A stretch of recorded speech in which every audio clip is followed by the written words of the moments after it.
last year as Pascal's role was sort of growing, that the energy stuff was sort of non-negotiable, and he couldn't forget that part of his game. Now with his, role figuring to grow even more and even more of a burden on the offensive end, I mean, you're not going to say he can't do that, but how difficult does it become for somebody to do that stuff and have like a 30% usage whenever? Yeah, I mean, obviously there's, when you're getting a lot more chances and touches and scoring opportunities, you're expending more energy, and I would imagine he'll see a lot of defensive schemes, more than he's probably used to, right, this year. So that'll take some more brain power as well as physical energy to figure those out.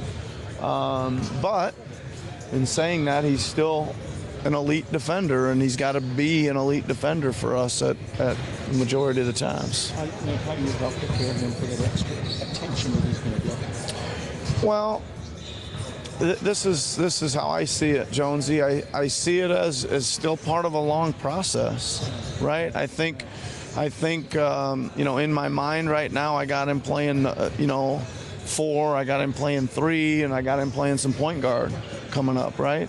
So there's some movement there. There'll be different matchups there. There'll be different speeds, sizes he'll be dealing with there. So I think it will be a process, right, of some ups and downs. And again, I want to take the longer term view of where he's headed in his climb upward, right? And I don't think, if he comes out and scores 35 one night, we'll be like, whoa. And then if he has 8 the next night, it's part of the process, right? The guys that score 30 a night have those kind of nights, right?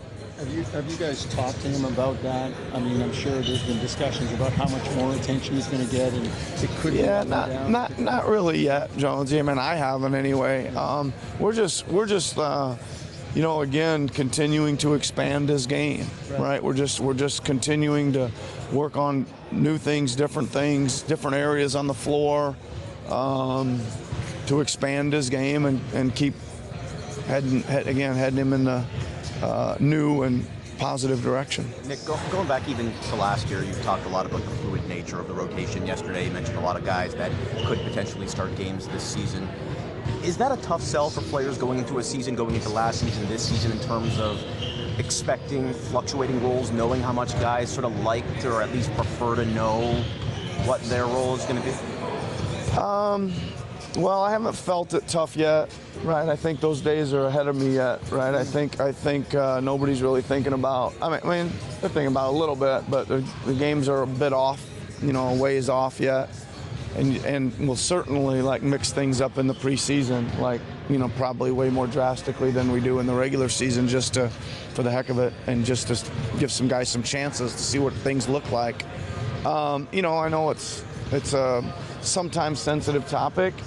But again, it's like we were changing our lineups all the way through till the end last year. We were starting one group at the first quarter or the first half and a different group in the second, all the way to the end. So I just want to make it part of a little bit more of an acceptance type of thing than I don't know.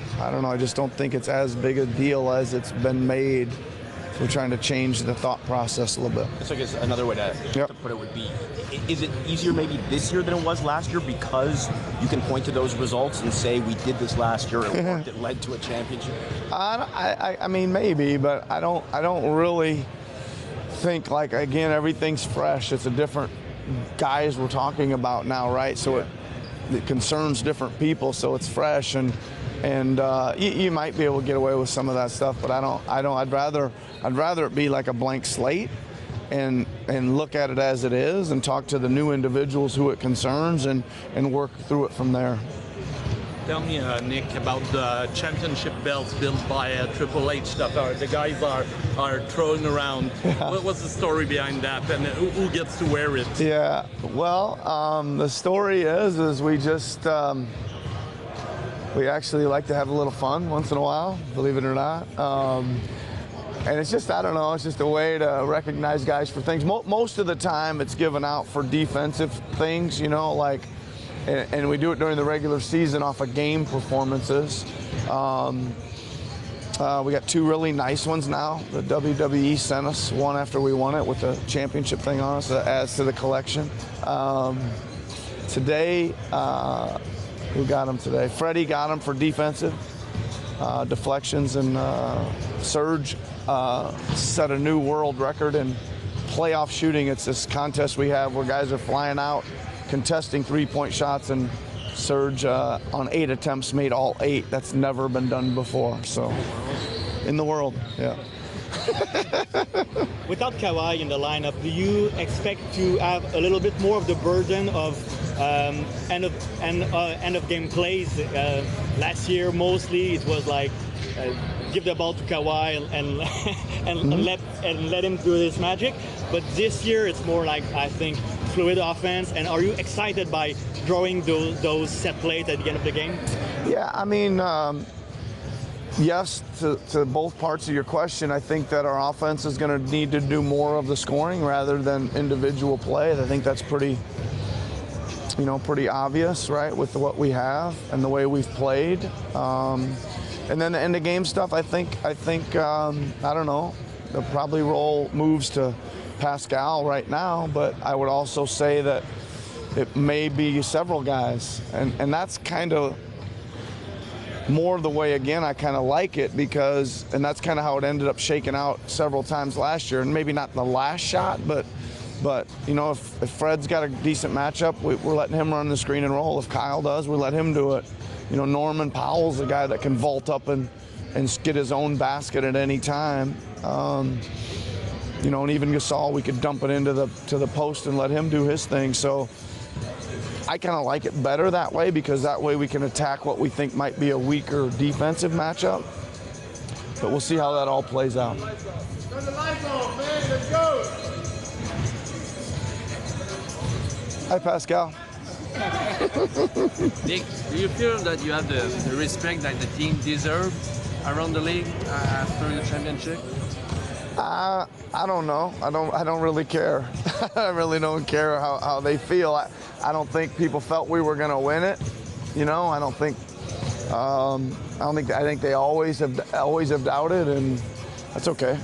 We just, again, really try hard to just really laser focus in on getting this group to play extraordinary basketball, right? And I don't really care what everybody says about it, but I think we play a good style. We play an attacking style. We move the ball. We play a lot of people.